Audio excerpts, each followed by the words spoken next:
sí, seguimos conversando con el presidente de Guatemala. Bueno, uno de los factores que indudablemente provoca criminalidad en América Central, sobre todo, es el tema narcotráfico, indudablemente. Totalmente. En ese sentido, usted también se ha manifestado con una serie de propuestas, pero en este caso propuestas alternativas a lo que suele aplicarse con este objetivo.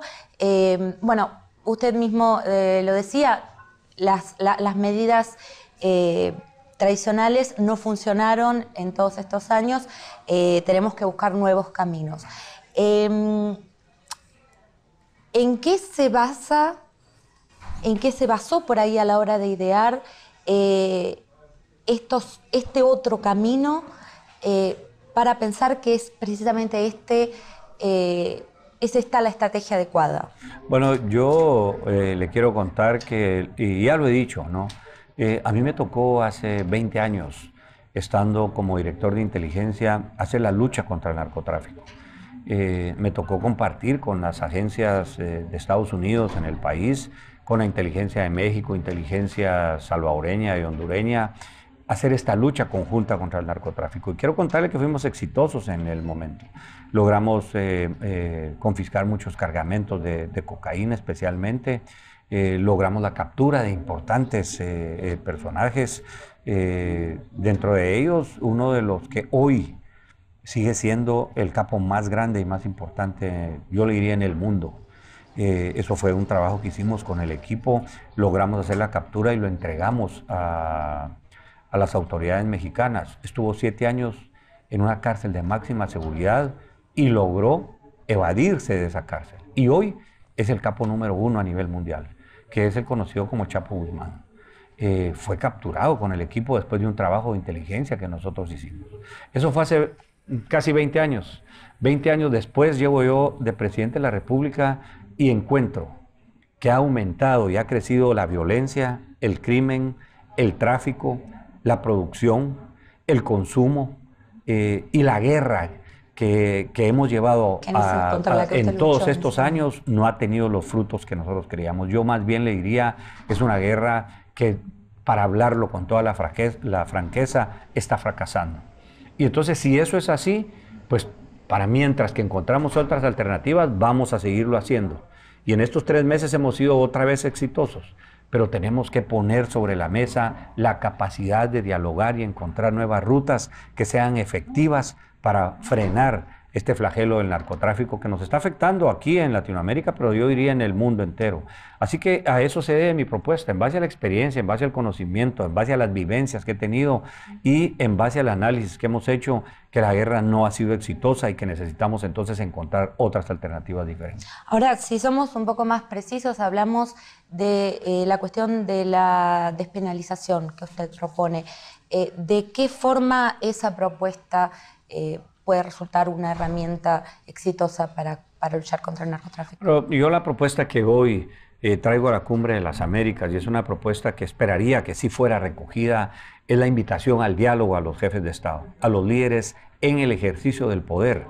Porque esto se ha hablado con los expresidentes, con organizaciones no gubernamentales, con centros académicos en donde ellos se han atrevido a hablar, a decir y a hacer propuestas. Pero creo que esto deberíamos de enfrentarlo los jefes de Estado, los líderes en el ejercicio del poder. Es un tema que no podemos seguir evadiendo. Yo creo que la hora del diálogo ha llegado y la hora de buscar nuevas rutas en contra del narcotráfico también ha llegado. Y esa es la invitación que yo traigo hoy a la Cumbre de las Américas. No necesariamente a que hablemos solo de la despenalización, porque si hablamos solo de la despenalización o la regularización, hay países que de entrada se manifiestan en que no están de acuerdo. Pero si llamamos al diálogo, a un diálogo abierto, a un diálogo franco, a un diálogo que esté respaldado con estadísticas, con datos, con análisis de diferentes casos que se han dado, incluso en donde se ha despenalizado, qué resultados han tenido, y que ese grupo de expertos sea capaz de trasladarle esta información a los jefes de Estado. Creo que por ahí podemos empezar a caminar para encontrar soluciones importantes en un corto plazo y no seguir con lo mismo que hemos venido haciendo por los últimos 40 años y que yo le diría no ha dado los resultados, más bien va camino hacia el fracaso. O sea, ¿podemos decir entonces que usted considera que la despenalización es una forma, digamos, científicamente probada, efectiva, para disminuir el narcotráfico? Yo lo que le digo es que es una de las alternativas que no la podemos dejar por un lado. Es decir, debemos de romper ese mito, debemos de romper esos tabús de que no se puede hablar de esas cosas, ¿no? Yo creo que es importante hablarlo y que lo hagan los jefes de Estado, los que están en el ejercicio del poder, porque son los que van a tomar las decisiones. Entonces, a eso es a lo que yo estoy invitando, ¿no? Y no quiere decir que estemos cerrados únicamente con la despenalización, con la regularización. Puede ser que salga alguna otra ruta que pueda ser más adecuada. Bueno, y nosotros estamos dispuestos al diálogo, pero seguir haciendo más de lo mismo y querer esperar resultados diferentes, yo creo que eso no... Ahora, ¿cómo evalúa usted los riesgos, la posibilidad de riesgos de esta medida? En caso de que se tome, es una medida fuerte. Primero el riesgo que deberíamos de evaluar es de lo que hemos estado haciendo. Y el riesgo está clarísimo en eso.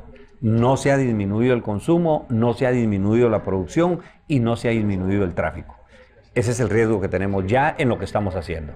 Ahora, con lo otro, asumir otros riesgos, sí. Estoy claro también que hay otros riesgos, en donde en algunos casos dice se puede aumentar el consumo, en otros casos se necesitan muchos recursos para atender un problema que es de salud, más que un problema penal, como es el que está consumiendo una droga.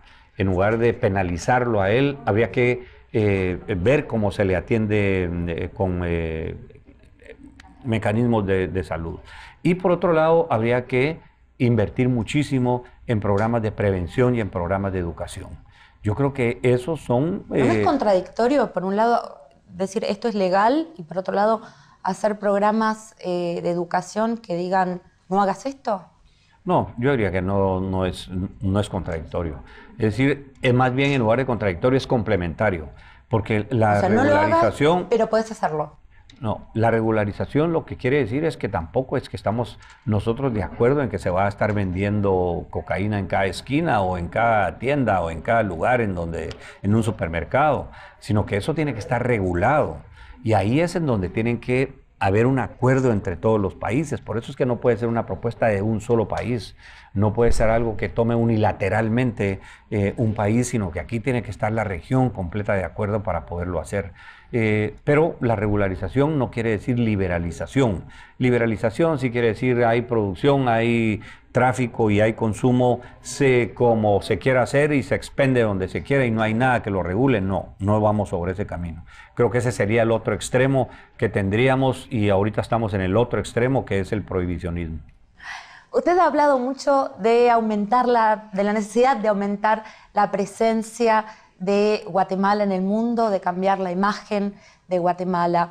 ¿Qué Guatemala le gustaría que vieran otros países? O sea, ¿qué imagen le gustaría que tuvieran otros países? Sí, como no, yo la verdad vamos a hacer nuestro mejor esfuerzo en los próximos 4 años para que Guatemala sea conocida como un país amigable, un país en donde se puede invertir, un país que tiene reglas claras, un país que lucha a favor de la transparencia, un país que lucha por su seguridad y porque la pobreza no siga creciendo en nuestro país.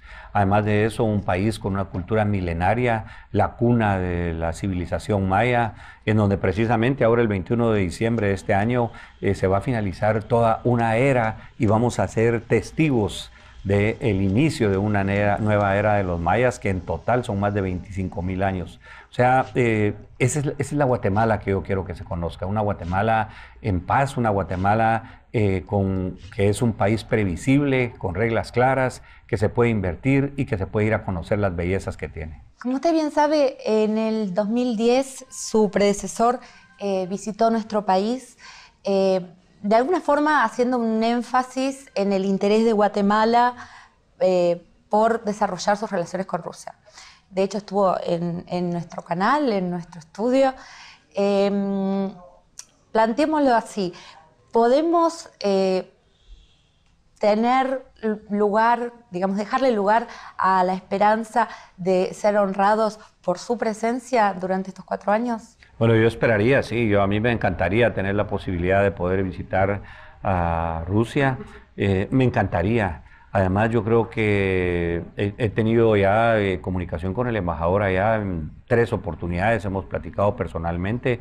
Creo que hay oportunidad también para la inversión de Rusia en Guatemala y nosotros lo vemos con mucho optimismo, las relaciones que se puedan ir fortaleciendo y ojalá tenga la oportunidad de visitar a Rusia también en el periodo que nos queda de los 4 años.